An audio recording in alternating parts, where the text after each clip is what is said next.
Hey everybody, this is Greg-Petix, founder, curator, docent, and gift shop employee of the Petixonian Institute of Comic Book Studies. Today we're going to look at an underground comic called Monolith. And this isn't one of my best underground comics. I should say are in the Petixonian Institute here.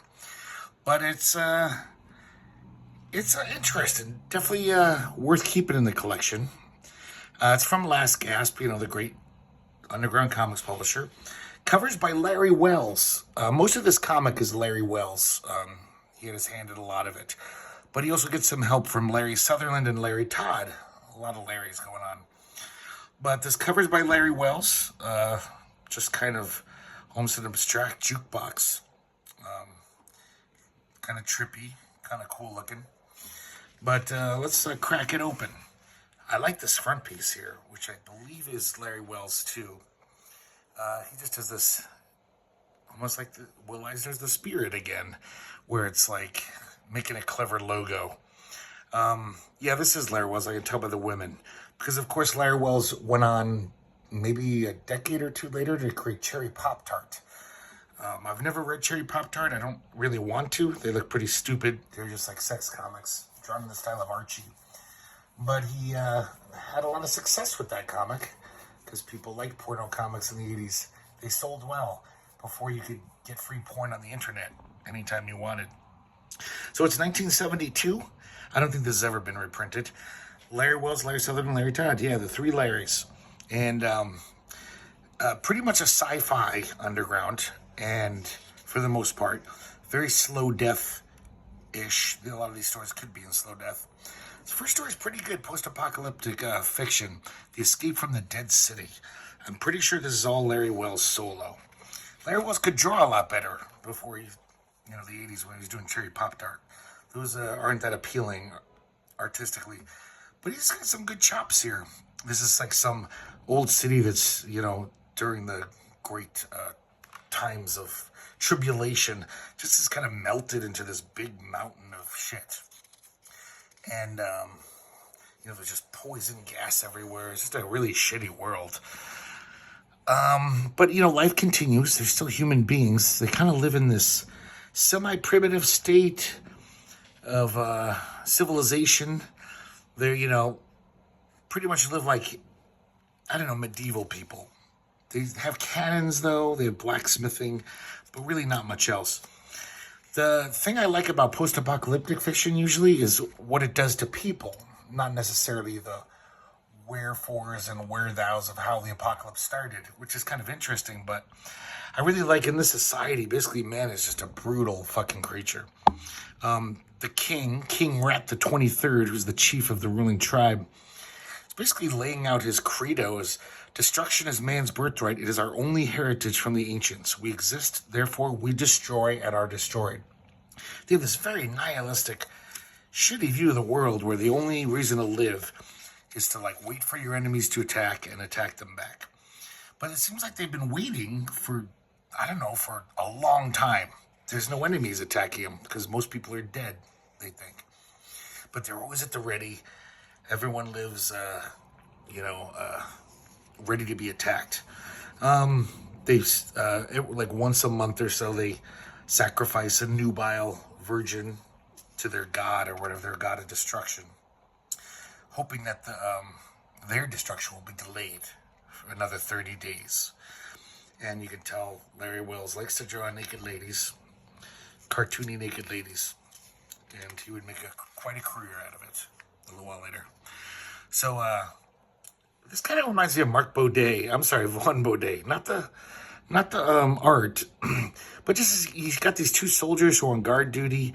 One of them's just spouting off. He's a total creation of his time. He's just this boorish, brutal fuck. This guy's a little different though. Hasn't been as brutalized by this world. He still is doesn't kind of fit in. He doesn't get why everyone's just worried about destruction all the time, and but he doesn't know anything better, so he's just kind of out of sorts.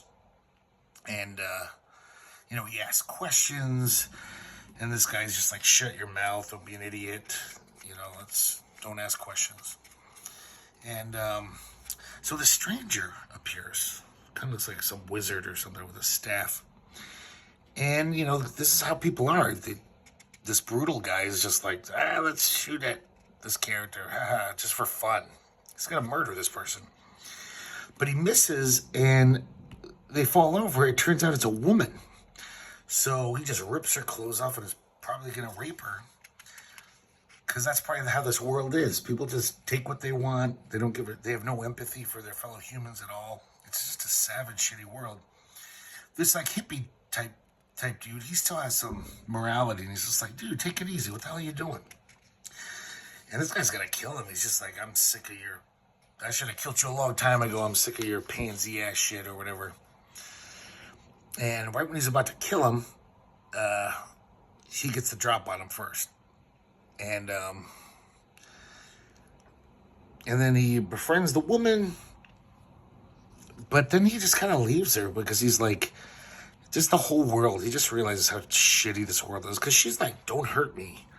And he realizes that, like, you know, what kind of world is this where I just saved this woman's life? And of course, naturally, she would assume that he's now going to hurt her because that's how the world is. So he basically says that he's going to climb to the top of this slag heap city and jump off and end it all. He's just sick of it. Sick of it all. But he realizes as he gets higher and higher, there's shit he's never seen before. Nobody's ever climbed this high. It's kind of like forbidden. Notices that there's strange plants growing up here. And when he gets to the very top, there's this like interesting little mini town. Well, not a town, but there's actually an inhabitant up here in this little thing. I love this like crazy fun architecture. So Larry Welz was, kind of like his chops back then. This is some fun, interesting stuff for sci-fi, goofy sci-fi comic. So there's a guy who lives here. He's kind of like an old sage wizard type guy. But really, he's not a wizard. He just has some of the old knowledge before man blew up the world and ruined everything. Turns out those strange plants were marijuana plants. And this guy smokes it, and he's at a higher level of awareness, maybe because of it. And he kind of fills them in, and the ancients, but he gives them a real surprise. He says, you know, our polluted wasteland, where everyone thinks that's the whole world, it's not. In this valley, bounded on all sides by mountains, there's shit past it. There's good land past it, where things are like how it was. There's not poisonous clouds in the sky. Life still exists. Plants grow. And basically the guy says, yeah, but it's impossible to pass those mountains. He's been kind of eavesdropping on them, listening to their radio broadcasts. So he kind of knows that there are people out there who are more human, haven't got as degenerate as these, you know, brutal people. And he can't radio them back. But he has been eavesdropping on them, and he shows them. He says, look at my telescope thing. Yeah, you can see beautiful land, which this guy's never seen in his life. Everyone thought that the world was just a cesspool. So he says he has a flying machine, the sagely wizard, and he's like, but I'm too old to fly it. You're going to fly it for me. He's like, what, me? But you're going to have to study for a while. So he reads science, and he reads some history stuff. And this guy kind of gives a little overview of what happened to Earth. And it's a little too prescient for my taste. It's kind of scary because we can see this happening now. Just self-serving, greedy governments and corporations with their technology. And things become shoddy and inefficient. Fascism rises. The oil runs out. They have to depend on nuclear reactors. Of course, they're human beings, so they're careless. Some of the reactors blew, the masses rebelled, the government retaliated, civilization fell. Then things get really bad because all the population centers become feudal monarchs. This is some fun sci-fi artwork here, just showing these futuristic cities. And they burn up, I guess one of the feudal monarchies just basically lit all the other ones' oil on fire, then poured their own oil on it too to make it even more devastating. obviously totally ruins this area of land.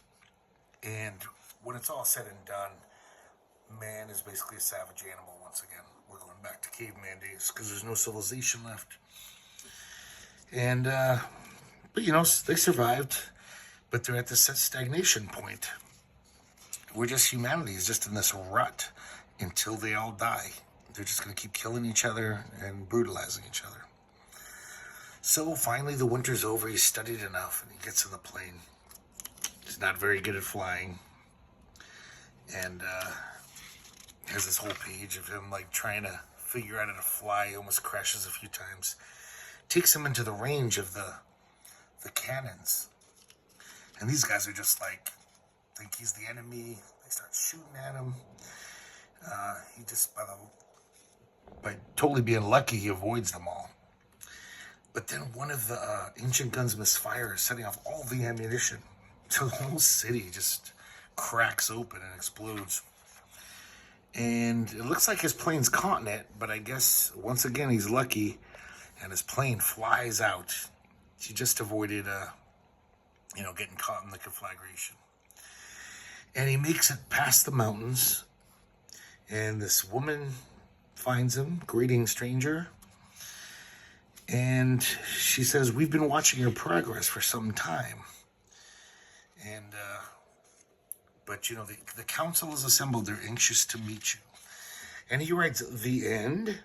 So I don't know if he wanted a sequel to this where he deals with these new people, but it's still kind of a devastating look at the future. I think it's a pretty decent sci-fi comic. This next one is Larry Welz with Larry Sutherland, and you can really tell the difference. I don't know if Larry Welz just wrote this, but I do see some like pencil work under Larry Sutherland's heavy inking that maybe they collaborated on the art, but it's a world of difference. Larry Sutherland's got a lot more chops. Fixo. I don't even know if I'm reading that right. It's a weird logo. And this is basically just about this, like, this dude in space, and he's worried because he's basically, I don't know, he broke some law, I think. I think he sped. Like, even in the future, they're speeding. See, it has this amazing psychedelic vision. I love this. And that's why I think probably Larry Welz penciled, because, you know, once again, a naked, beautiful naked woman. But there's some really nice stuff here with a lot of good ink work, pointillism, and various shadings, and I like that one. It's a lot better than Larry Welz solo, that's for sure. It's obviously Larry Sutherland's bringing a lot to the table. Yeah, he's one of the RoboCops. They kind of named that way before the movie. So this guy's a RoboCop in the future, and he's on his tail. This guy's like, "Oh shit, this is my last infraction. They're gonna send me back to the penal planet." So he's not gonna be taken alive, or, you know, he says, "Fuck the galactic state." He's a rebel. Once again, really well-drawn stuff. This some of it's a little goofy, like the spaceships, or, I don't know, that's not the best drawn spaceship, but some of the face is really nice. And I just like how this page works graphically. I'm not even sure what's going on. Well, I am, but just looking at it, it just looks like a nice, weird design, the whole page. So they're just chasing him around. Then they finally shoot him out of the sky. He's thrust out into space. And then it's got one of those little Twilight Zone endings here where, oh, look, he crashes into just like Earth, like circa 1972. And this cop is writing a citation for, I don't know what the crime is, crashing your spaceship, getting caught up in a street lamp. And once again, I should read these maybe more, because I'm not sure if this is all a hallucination. But in this panel, you do see the spaceship crashing. At first I thought he's just some whacked out guy who's fantasizing about being in space, being chased by a RoboCop. Either way, you know, typical kind of twist ending. This is the one that's not sci-fi. This is a kind of a total kick-ass action story about these drug dealers. So these cool hippie dudes are waiting in the desert for their shipment of Panama Red to come from Mexico. The two pilots who are bringing the contraband, they're flying in here, Oh, I'm sorry, I didn't say the title. High Adventure with the Contraband Commandos. And this is another joint effort, get it, by Welz and Sutherland. So I don't know what the breakdown is, but I do think it's the same thing. Welz probably doing light pencils, maybe, and Sutherland inking, because it seems to be a lot more detailed than Welz solo. So they're running in their dune buggy, driving their dune buggy to meet the plane. And on the way, though, they see the feds show up. And these guys don't even know. They're just like, hey, it's time to drop the stock. You know, this is the part of the desert we're supposed to do it. And wouldn't you know it, it falls right on the car, the Fed car, cop car, totally killing the guy. It's a lot of drugs. So these guys at first are like, oh, what the fuck, what a mess. But then they're like, hey, who cares? We got a lot of drugs, and I took care of those narcs too. So they're speeding on their dune buggy to get that drugs. But then there's other feds. This helicopter shows up, and they're totally surrounded. So these guys are like, you're not taking us alive. They've got some massive armaments here. You know, like military-grade shit. They totally blow the helicopter out of the sky. And you can see this, all these, like, feds around them. They're fucked. But they got some good weapons, so they're going to take a lot of the feds with them. And this is just like, almost like a good war comic. They're all like shooting the choppers out of the sky. This guy's shooting so many bullets, he says my 45s are red hot. The friction of the bullets. But then finally, some pretty good drawing here. You know, they can't withhold the forces of the law for that long. So the feds load up all the drugs, kind of implied that, you know, most feds are corrupt. They're just going to take those drugs and sell them themselves. Say they didn't score the shipment, you know, stop the shipment. So then we see a little panel, you know, who knows, weeks later or something, and some hippie comes back to his crash pad with this hippie chick hanging out. He's like, wow, I scored some Panama Red. And the girl says, hey, this is blood red, not Panama. And this ain't no stem. There's a giant bullet in there. So I guess there's a batch of weed out there in 1972 with lots of armament in it or bullets. This is a little cute little hippie comic, sci-fi again. It's basically about this spoiled brat hippie chick, you know, Trina Tron, the Silicone Circus with Trina Tron, the psychotic sex pot. And she's just a spoiled little rich girl, but she also wants to go wild. So she cranks up her mom's dream control, kind of fries her brain so she can take the car and go. I guess her father bought some wicked cool cruiser, space cruiser. Picks up her friends. They're all like, awesome, joyride, we're going to have so much fun. But then she sees this cool space biker dude. And, you know, just doing drugs and joyriding wasn't enough for her. She's like, oh, I'm going to hook up with that hot guy. So she says, hey, give me a ride. And then he takes her to this little asteroid where they're going to get down. But her friends, who she left in charge of her dad's space cruiser, they've never driven one before. So they crash it into the asteroid where she was about to fuck that biker dude. Not much of a story, but you know, there's a lot of work on the page. A lot of these undergrounds are just kind of silly like this, but at least they're interesting, you know? You have no idea where they're headed. And here's just a weird little one-pager. And this is just Sutherland solo, Larry Sutherland. Just this hippie is hitchhiking. This GI from the local army fort picks him up on his motorcycle. And then he says, basically lets him know that, like, you know, they just called me back to Vietnam. My orders came up. So I just decided I'm going to fucking crash my bike into the Oakland Bay Bridge and die.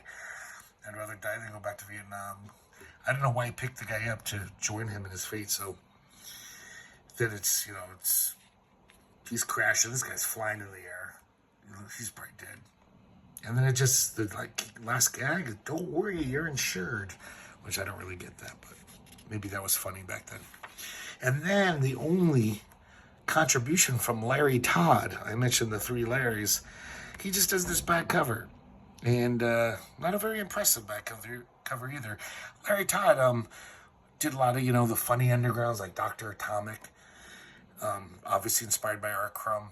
But he also loved science fiction. He'd sometimes collaborate, like paint over Von Baudet's stuff.